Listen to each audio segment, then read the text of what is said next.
Hi, everybody. This is Jenny. I'm Jess.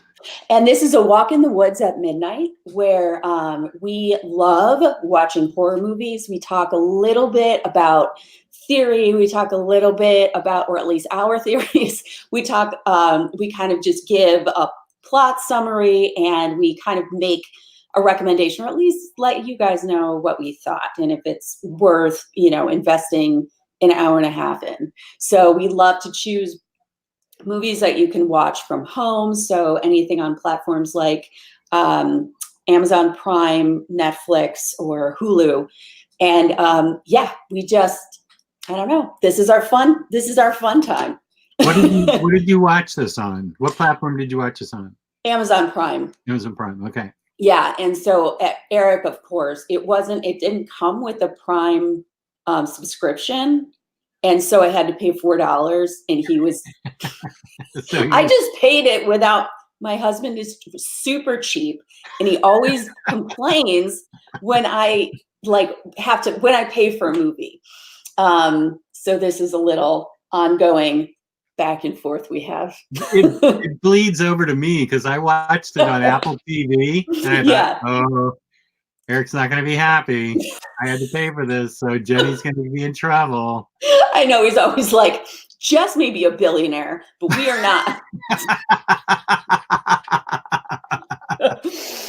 So it's cute.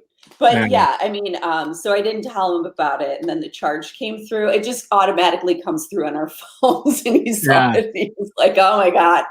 But it was. I thought it was worth it, and so I'll just talk a little bit about the film that we saw this week, which is The Descent. Yes. So The Descent was released in 2005, and the director, Neil Marshall, directed this. He's an English director, and he directed something called Dog Soldiers, which I've heard is sort of weird and intense, but I haven't seen it nor had I heard of it beforehand. So that was just, something I wanted to know because it's very possible that a lot of people have. I didn't know this thing was that old. I know, isn't it kind of surprising? I felt like, good grief, I felt like this was like a 2013 movie. I know, it feels really current. It doesn't, it's everything about it is just sort of like, it is a little timeless. So it was, because most of it is takes place underground. So it's not like we see a lot of signifiers for the time period, right? I think. So just a quick kind of overview. So this film is basically, it's about a group of women who are daredevils. They are like extreme sports people. I thought it was really kind of interesting and cool that he chose to have like an all-female cast, and there was nothing necessarily like super female about it. It could have just as easily, I feel like it could have just as easily been a big group of men. So it's nice when something like that happens where it's just sort of like, it's interchangeable. Who cares? Yeah. So I thought that was really cool. So the movie opens with these women. I think there are five of them, six of them, something like that. I feel like the spiky-haired chick made 6. That's right. Was she on the? I don't think she was on the whitewater rafting. Right. No, she was in America when they came over to America. She was their sort of guide. Yes. So I feel like she made 6. Okay, I think that's right. I think at the opening, they were whitewater rafting. But just 3 of them were whitewater. Yeah. So 3 of them. So it was Juno, who's one of the main characters. Yeah. There was Sarah, who is the main character. And then I forgot the other one's name, but she's like, she seems like the most sort of grounded friend of why did I just not remember her name? Lead I don't character's remember her name either. No, I the remember lead Juno and character's Sarah. name. The lead character's name. I remember Sarah. Sarah. Okay. I forgot. I had to write that down. I was like, oh my God. Okay. So you basically there's a tiny scene where they get out of the river, and you see Sarah's husband and daughter standing there, and you're just like, something terrible is going to happen. I could feel it. It was just sort of like this tension. You felt that something terrible was going to happen, because all I could concentrate on was that look on Juno's face. That I was trying to read into it. I was like, because Juno gives, as Sarah's walking up to walk away with her husband, because Sarah's husband helps Juno out of the water, and Juno gives Sarah a look. And I'm trying to feel it. I'm trying to think if I can describe the look. Something was lingering in the air. It was like a something's lingering in the air look, like something's going on. Yes. That was a look that said, like, there's something going on. The way she's looking, there's something going on. And then when Sarah and her husband was driving away, the way the husband was looking, I was like, okay, there's something going on between Juno and Sarah's husband. Yes. And I think that when he had pulled her out of the water, and he removed her helmet thing, and it was so tender. Oh, I didn't pick up on that. It was like really sort of revealing, I think, the look between the two of them, and it was like kind of heartbreaking. It was like, oh my God. And I remember, like, the friend whose name we can't remember, she was an English teacher. She was like over on the side, having gotten out of the river, and was like looking at them, picking up on this, and she was sort of disgusted by it. Yeah. Okay, I remember that. So she was basically like, Sarah's the only one that hadn't picked up on it. Yes. But the other friend did.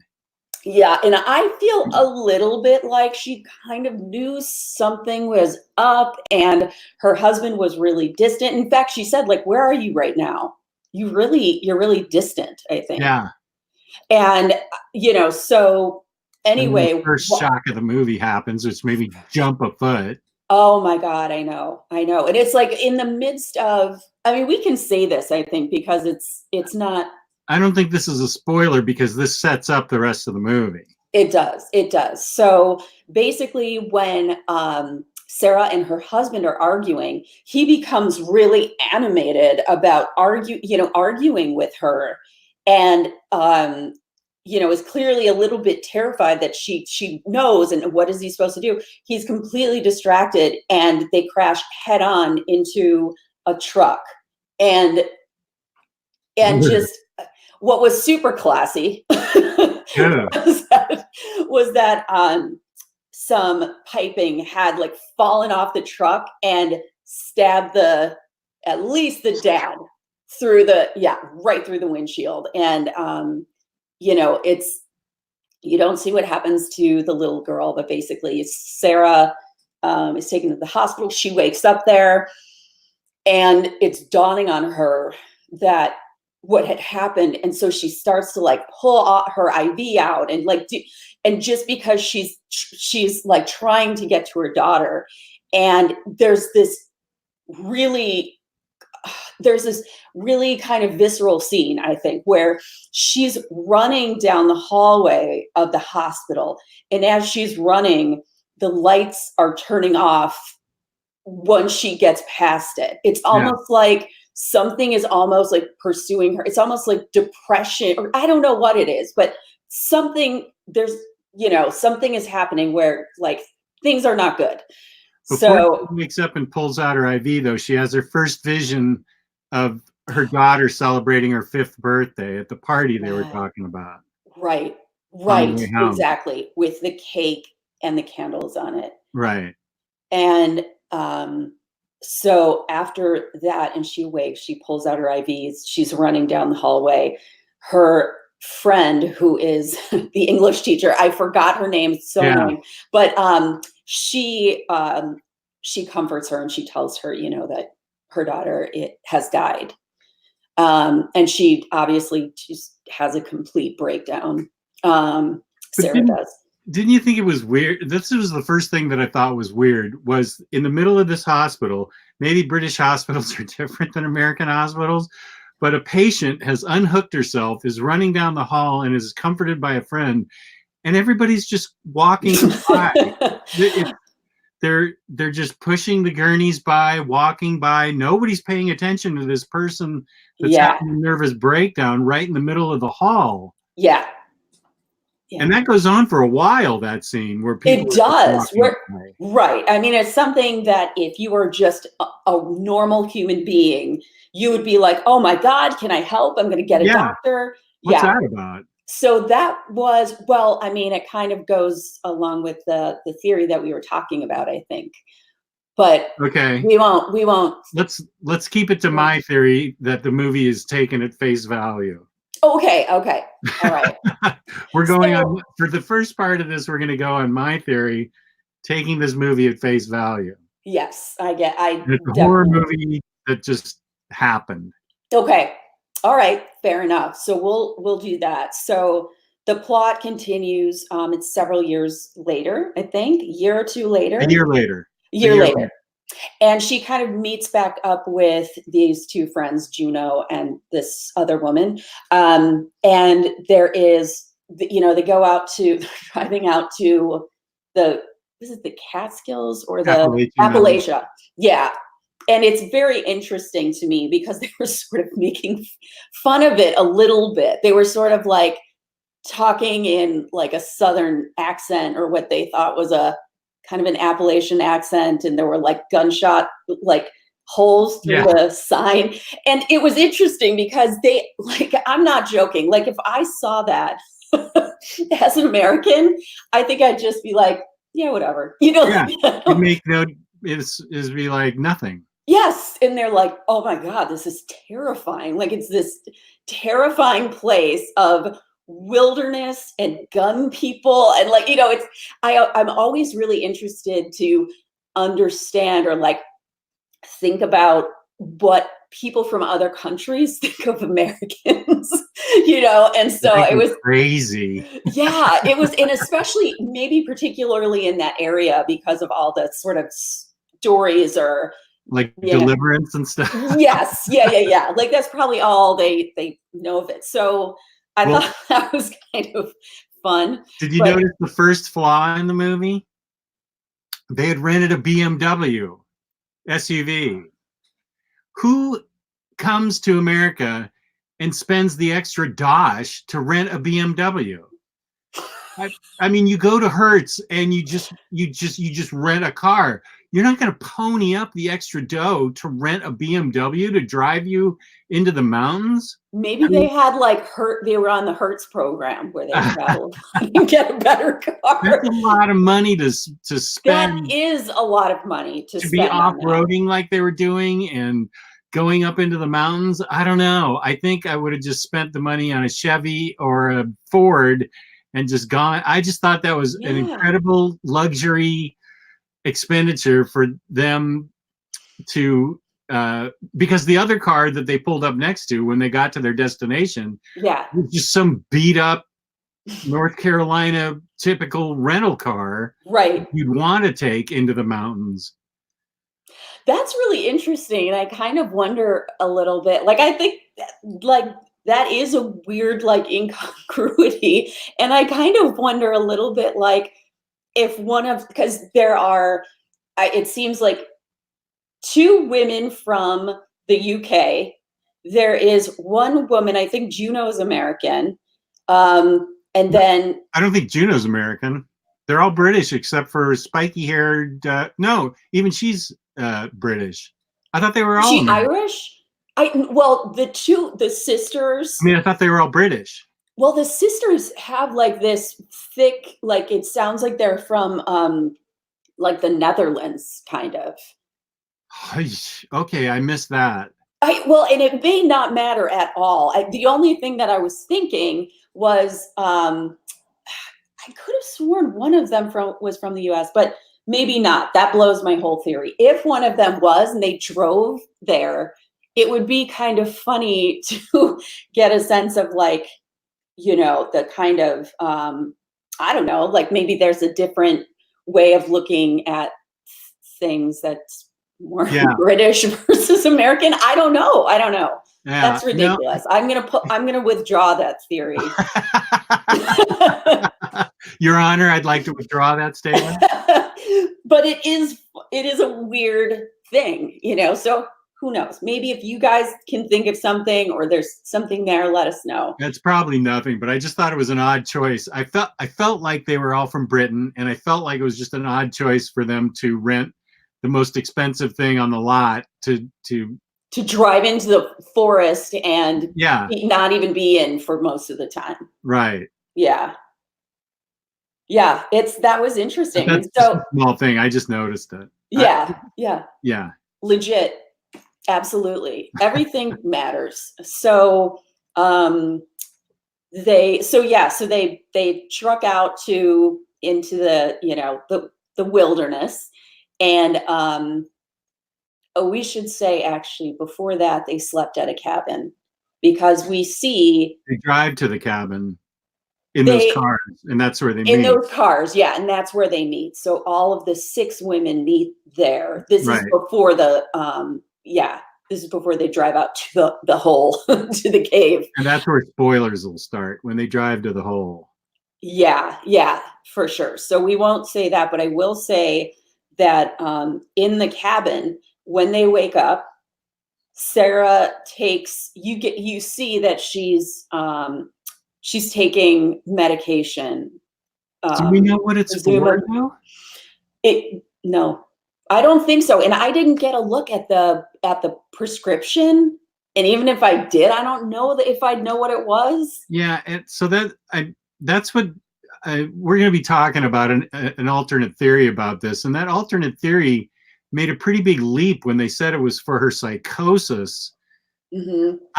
Those were just pills, as far as I'm concerned. They could have been for anything. They could have been. I mean, but it's interesting that the director did that. If it was just a vitamin, like why would he have her so deliberately take this thing, If I'm going to say anything, I'll say it was for depression.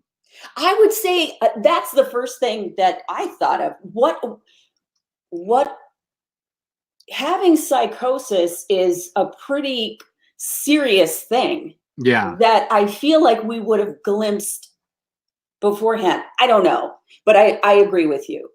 So, So anyway, they descend into the cave. She has another dream of that 5th birthday, I think. That night at the cabin. Yeah. Yeah, you're right. And then she has a nightmare that copper tube comes through the window. Yeah. Yes, her window in her room. Yeah. Yeah. So it's clearly haunting her, this incident. I mean, obviously, who wouldn't it? Right. Sure. So, yeah. So where are we here? 18. So let's just say spoilers start at 1845. Okay. Mm-hmm. So they drive out to this hole in the ground. As far as I'm concerned, the horror movie starts when they start to say, oh my God, hole in the ground. Yeah. And before that, even like we are like, it's like they talk about the fact that they're going to this cave that's already, been mapped and whatever. And so it's going to be like this easy, kind of like, trip through the caves or whatever. And, in fact, a couple of the people were sort of like kind of complaining about it. Like, oh, this is going to be so boring and blah, blah, blah. Yeah. And, but yeah, we find out later that Juno had planned this trip and had decided to go to an unknown cave that no one has discovered yet. And it seems like a really bizarre idea, but She maybe if wanted you're an adrenaline junkie, it's just irresistible. she wanted them to be the first to discover Yeah, the cave, yeah. which is not my idea of a good time. Oh, mine either. I mean, it was so it was so interesting to see this whole, it's like they lower themselves into this cave, and it's stunning. It's unbelievable. It's really like shows how tiny we are Yeah, and like defenseless almost against this gigantic, it's like Mother Nature. It's like this, you're just awestruck by it, even watching it on, TV. Like it comes through, like the beauty and the power of it, I think really come through. you could have gotten me to um, descend into that hole and then rappel back up. Yeah, I'm not going any further. This is why, without the scary true horror part, this was a horror movie for me same. without the scary stuff. Just them burrowing through, spelunking through these narrow passages. That was That scary. was visceral. Like I Yeah. felt it so much. It was so there were a couple times when they were first of all, it's completely, once they go inside, they look around, they light a flare, it's red, it's very clear, like, okay, this is hell. So they keep going.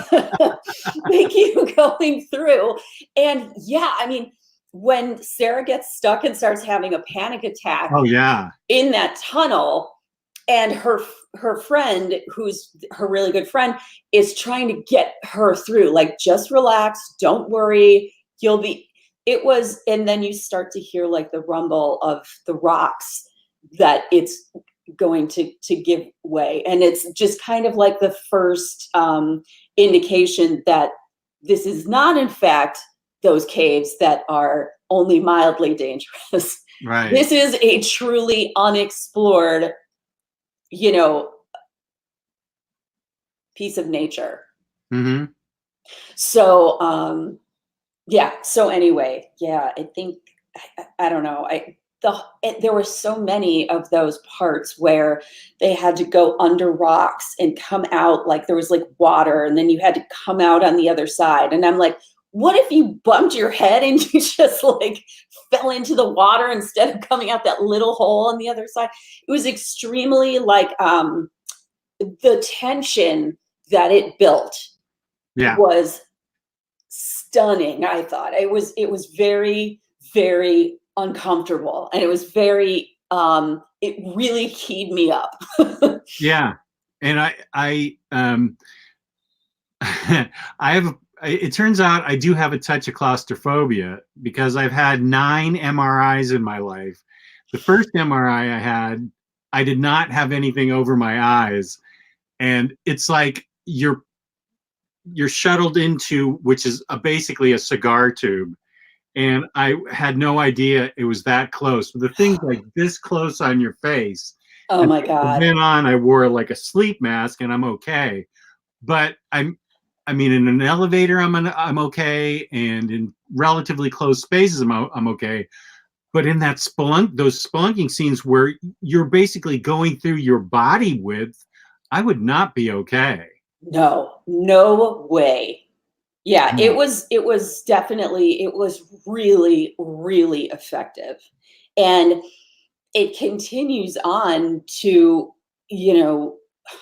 this spot where they realize that they're now trapped inside, because the hole that Sarah had squeezed through, that they all did, and had toppled and closed. They then were like, okay, we're trapped. Now we got to see if we can get out of here. And it becomes suddenly like a survival thing. And Right. when that happens and Sarah loses the ropes, like these extra ropes or whatever that they had brought with them as part of this adventure, they lose those, and then they get to this it's like this terrified me the most out of literally anything in the movie. There was like a giant cliff they came to, and it was just this giant cliff, and then a giant hole that was like endless and black. And then on the other side, there was a cliff. So they got across that thing by like one woman basically like latching onto the rock that was like above her and nothing beneath her, and holding and stringing the rope and swinging to the next thing. I was ready to die. I couldn't, and actually I jumped so many times through this movie that Eric was like, can you watch on the other room? Because he was watching football or something, and I was like, it was uncontrollable. So, but yeah, I liked, that was the beginning of, well, maybe it wasn't the beginning, but that was really brought sharply into focus how resourceful and courageous the women could be, because she was like, just no problem. I know she was scared, but she was just like sticking those things up as they'd open up in the crevices above. And, you know, it was hard because she was holding her body weight, and she was still doing it and still willing to do it. And I just thought it showed the beginning of how resourceful these women could be when they pulled it out.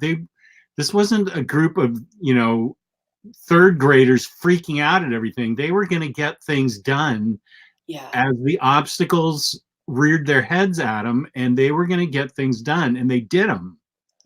Which I really liked. They were really strong women. That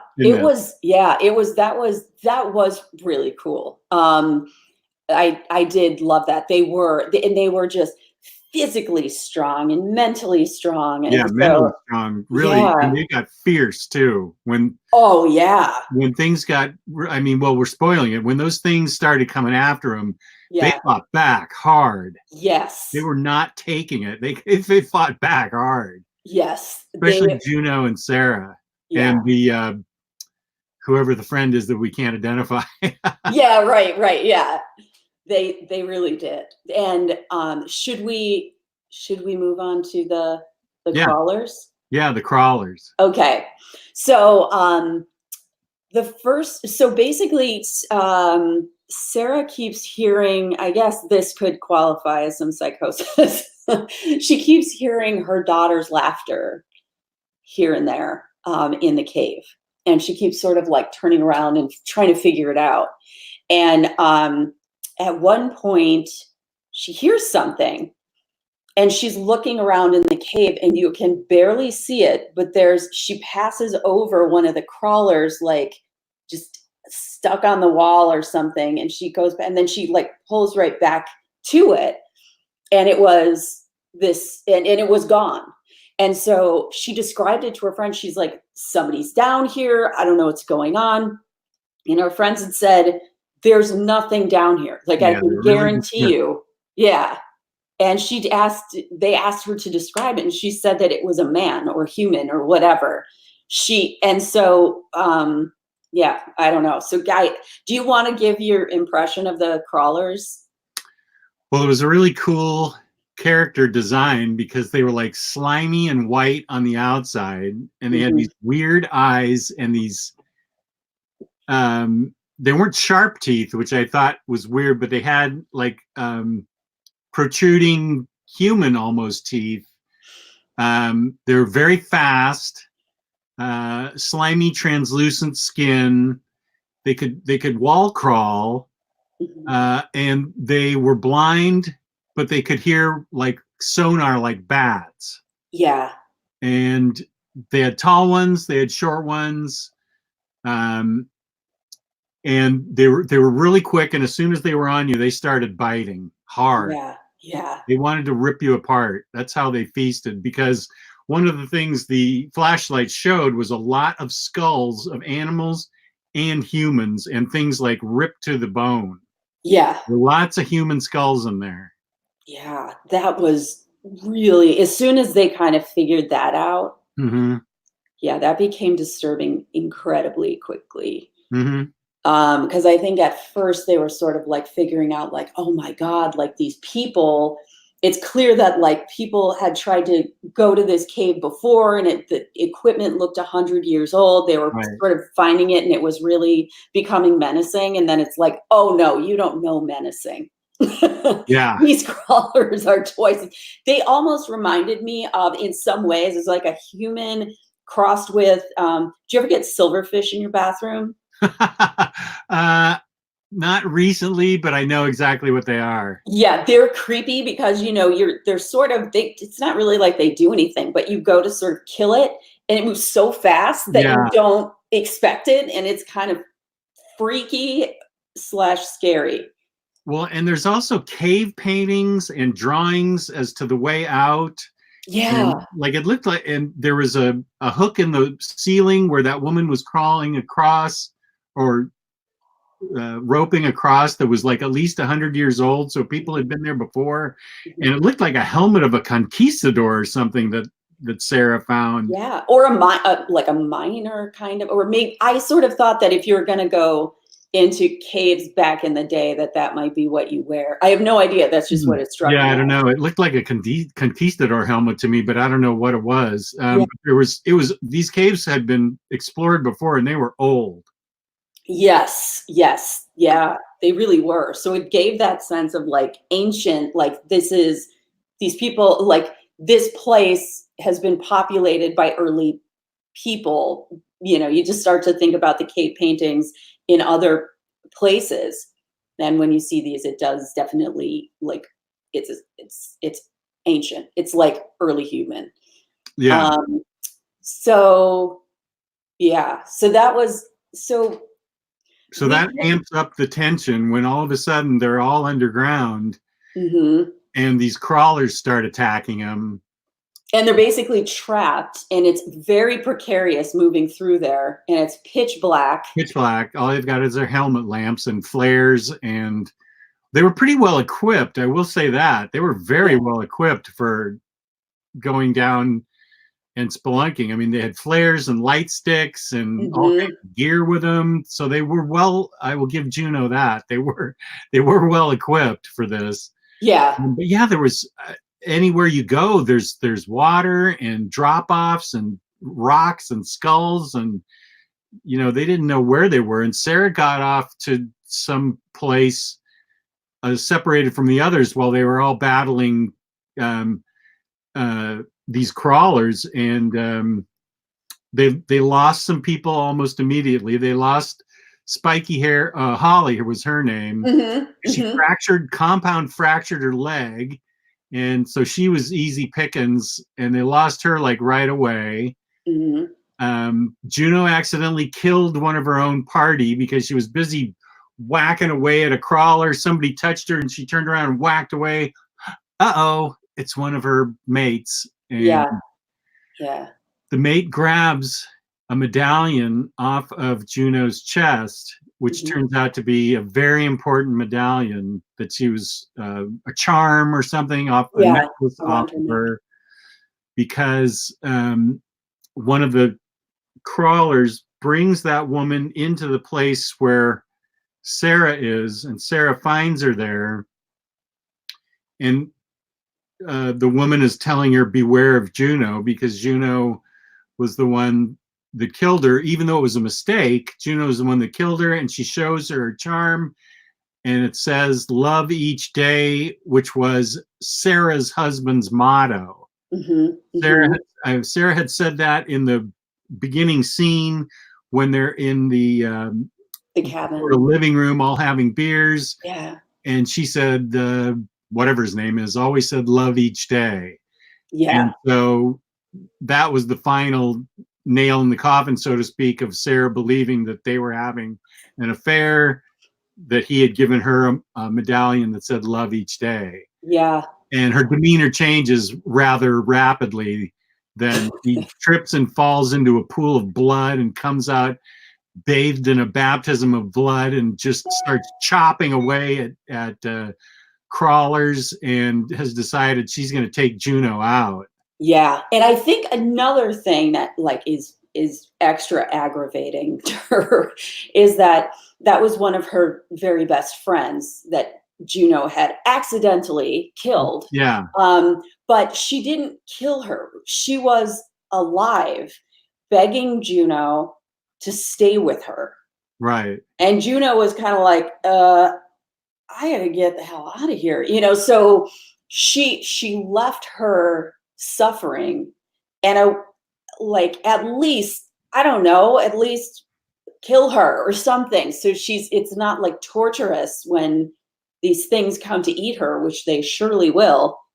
And so I think that was, a big thing. And so when Sarah finds her and sits near her, she was like, she left me like this. Mm-hmm. And so that's when she asks Sarah to kill her, and she does. Yeah. So I think, yeah. So then that was kind of the ending that you had described. So she goes after Juno. They start to escape. She sort of like she hacks into her leg to disable her, mostly to make her weak. So then that way the crawlers can get her. Right. So it's more torturous than just killing her. Right. So yeah, and then she crawls out of the cave, and I have to say, like, that was one of my favorite parts of the movie, because it really was like she descended into hell and she came out of hell completely reborn, where she like on the big pile of bones that she ascended out of the hole in. Yes. So she then climbed up to the daylight. Yeah. And then she kind of like just punched through the grass, right. and got out. And I was just like, oh, wow. Okay. Like, it was so interesting to me because she seemed incredibly depressed. And there really was a kind of a sense that she had maybe almost like lost the will to live or didn't quite know. Yeah. And so with her pursuing that so hard, where she saw the light and she just got the hell out of there, that to me, she was like, I want to live, I actually want to live life. So I thought that was, I thought that was a really cool thing. And I mean, I think it was like sort of just a metaphor for her, just, mentally kind of her unconscious. Yeah. And about the ending.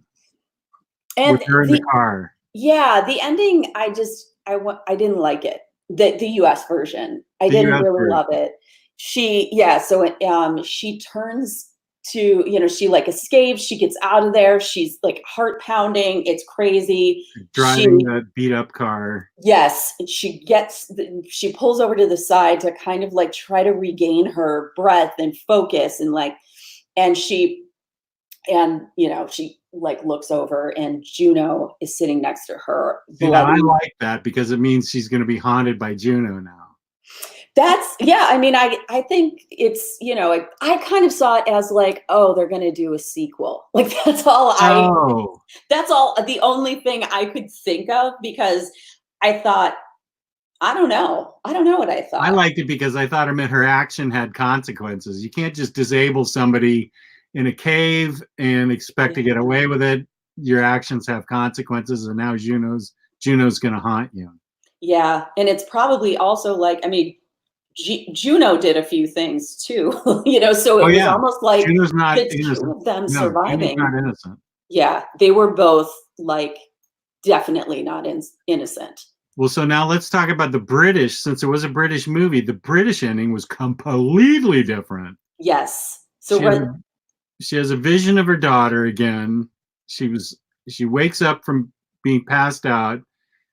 She wakes up, has a vision of her daughter having her 5th birthday, and then it comes back and the candle has 6 candles on it as it pans back to her, and she just decides she's gonna let the crawlers come at her. Yeah. And just take her. Well, because she's sitting there like with her daughter, who is like, yeah, like something like she was like, "Hi, mommy," or something, and then she decides to give up, mm-hmm. and meet her daughter. Mm-hmm. Did you like that ending? That's the ending that I was expecting, just based on all of, just based on like where the movie was going,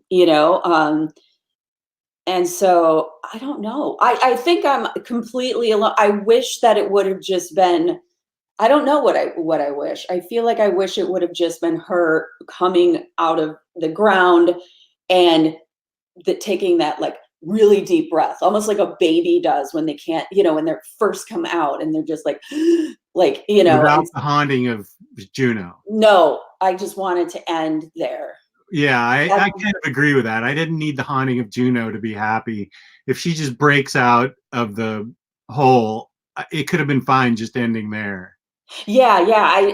I felt, because maybe I just identified with it so much as like this psychological journey, that, like it wasn't like that one theory that you had sent me, which is, not, it's it's not new necessarily, right? They said, but it's kind of like, that people have kind of looked at it like she's It's her taking, psychosis. that it's her psychosis, and that she in fact is one of the crawlers, or is sort of like is all of the crawlers and She's the takes one people off killing the one by women. one. She's the one Yeah. killing the women because they all represent something she's lost. Yes. Yeah.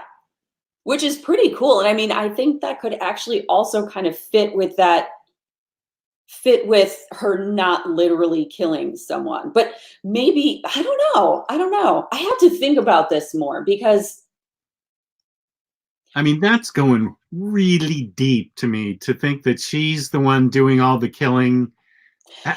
Is in there what's anything from the director or the writer to lead them in to that support direction? that. Yeah. I mean, it's a fun theory, but I don't. I'll be the first to say you're the analytical one of both of us. I take things more on the surface, and why you're so good on this show is because you're the one that analyzes things a lot deeper than I do. So I took it more on the surface, that like the crawlers were really the crawlers. Yeah. I, and something like those women all represented something she lost, and so she's trying to kill them, and she wasn't on her psychotic pills, antipsychotic pills, because she didn't take them with her and wasn't taking them. Yeah. And it seemed a little bit like, why would she want to, I don't know. Because it was a Why day would trip, she didn't think she needed them. They were going to be in and out in a day. No, I'm sorry. Like, why would she want to kill those different parts of her? Because there was like,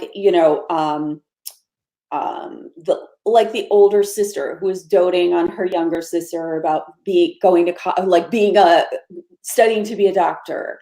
And like, why would you kill that part of yourself? I don't know. Maybe it was motherly. I don't know. I don't know. Yeah, they each represented something she had lost. So I think the med student was the innocence she had lost, and Juno was the passion she had lost, and things like that. I guess I could see that. Yeah, I mean, maybe I'm gonna have to think about that a little more and see what I think. I'm gonna rewatch it and I think then you're better off looking at alternate theories for The Shining. I've I already don't. I I've don't. already exhausted that so long ago. Yeah, I think there's probably 3 solid theories for what's going on really in The Shining. I'm not thinking for The Descent that there's really that much going on. Very probably not. I mean, I think that it would have been really cool to to have gotten just a little bit more character development, to be able to Yeah, feel exactly what like Sarah was feeling. But I mean, it's hard, because at that point you're kind of choosing, like, do you add a lot of backstory and make it a slightly different movie, or do you, which is way more character driven, or do you really focus on and savor all of that tension and the yeah. scariness? And I think that was really effective. I'll be honest, like, I didn't like I would watch this again just for like the scares. Like I thought it was incredibly effective at building tension and making me like there were two jump scares that I was not a fan of because they did not pay off. It was like one was the bats flying out. Oh, And there was another one that was like, but I kind of I forgave it because there so many of the other ones were really successful. So I just kind of left it there. But I think it's a really fun movie. I think it's really like I think it's effective. I think it's yeah. scary. I think it's like uncomfortable. And I think you could maybe make a couple of theories out of it if you want to. Yeah, you didn't have to have the walkers in there to make it effectively scary. Just them trying to get out to me was scary enough. But Yeah. I was very, very scared, very claustrophobic. It was very effective in tension building. Mhm. The jump scares were effective. I liked how strong and powerful the women were and how they didn't necessarily lose their grip on things. How as time went on, they got stronger and stronger. The only question I have is the question I had at the end of the ritual. What are you going to tell the authorities when they come asking, where are all these people? Good Go question. spelunking down there and go find them. Yeah, exactly. Yeah. They're down there. You go find them, cop. Yeah. Oh, yeah. Good point. She'd probably get away with it because they just keep being picked off. Yeah. Yeah, I don't know. This is a toughie. And the ritual, I don't know. I think that would have been a harder one to explain. I do too. But this one, you can just send the cops down there and say, find out for yourself. Yeah, God. And then fill that thing in with cement, please. Yeah. Yeah. Yeah, no, I recommend this movie highly. I thought it was really good. I had no idea it was 14 years old, but it's really effective. I was very happy with it. It was a great choice. I'm glad we made the choice, and I was definitely scared. But I was also really happy with how strong the women were. Yeah, yeah. It was satisfying. It was kind of like he certainly could have used and I love it when they just kind of make a decision like that and it's there's nothing behind it. It's not like it was interchangeable. It could have been men or women. It wasn't written I don't know. That's what made it kind of like really refreshing to me. Is it's like it wouldn't have been this man. I ain't doing that. Oh God, how about it? This stuff was just I'm the opposite of that, and maybe I get my adrenaline fix by watching horror movies because it's like once removed. It's like I'm not putting myself in danger. No thanks. Yeah. Well, the whole world can't be made up of adrenaline junkies. We're all not jumping out of planes with parachutes. It's like a few people are. They're adrenaline junkies, and they find each other and they become friends, and they all jump out of planes, or they all go and they all kill each other in caves, or they go spelunking in caves. Yeah, they find each other just like you and I found each other to watch horror movies with. Yeah, that's true. Yeah, we're kind of weirdos too, right? Absolutely. And I got my nerd friends to talk about nerdy stuff, and I got you to talk about horror stuff. We all find each other somehow. That's really true. The world can't be made up of everybody that's alike. So, spelunkers, you go out and have yourself a field day. Enjoy yourself. I ain't coming with you. You tell me about it. Yeah. As I'm playing on my PS4 Spelunkerama or some game where I'm the spelunker and I'm going through caves. That's what I'll do. That's awesome. I'll join you. I'll watch. Yeah. I'll watch you do that. You watch me play the game. Video games, yeah. So we say thumbs up to this movie. We both agree that people should see it. Yeah. Excellent. Well, Super thank fun. you to everybody. Thank you to Jenny for co-hosting this with me. Please leave a comment. Please leave a like. Subscribe if you can. And as always, we will respond to your comments. And as always, peace and love. Peace and love. Thank you.